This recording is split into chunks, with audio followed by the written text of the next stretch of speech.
बिस्मिल्लाहिर्रहमानिर्रहीम। अस्सलाम वालेकुम दोस्तों मां तव्हां सभिनी खे पंहिंजे चैनल ते भली कार थो चवां। दोस्तों अॼोके वीडियो में मां तव्हांखे इहो ॿुधाईंदुसि त हीउ हिकु सर्वे जो फॉर्म आहे। हिन फॉर्म खे फिल कयो त जीअं जेके बि बोर्ड में मुतासिर थिया आहिनि उन्हनि जी डेटा कलेक्ट कजे ऐं उहा डेटा जेका आहे आलमी इदारनि सां ऐं जेके NGOs वग़ैरह आहिनि उन्हनि सां शेयर कजे त जीअं किथां न किथां का माली मदद थी सघे। दोस्तों जेके तव्हां सर्वे कंदव त असां कोशिशि कई आहे तव्हां लाइ बि फ़ी फॉर्म ते 10 रुपया रखिया आहिनि त जेको फॉर्म सर्वे लाइ वारो फिल कंदो उनखे फ़ी फॉर्म जा 10 रुपया ॾिना वेंदा। फॉर्म में तव्हां नालो लिखिणो आहे, जेको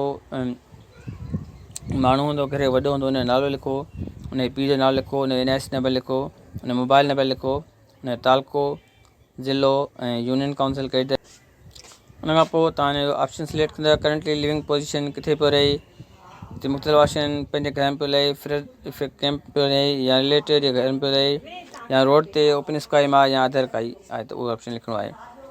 उन खां पोइ हाउस इफेक्टेड इन परसेंटेज, उन घर जेको आहे केतिरो सैकड़ो इफेक्ट थियो आहे त उहो हिते लिखंदव सैकड़ो में।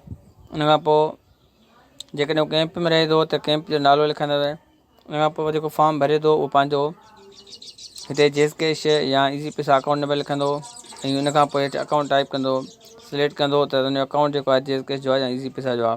तंहिंखां पोइ सबमिट ते क्लिक करे ऐं फॉर्म पंहिंजो सबमिट कराईंदो। दोस्तों तव्हां वधि में वधि मदद कयो त डेटा कलेक्ट करे ऐं ग़रीबनि जी असां अॻिते इदारनि ताईं पहुचायूं।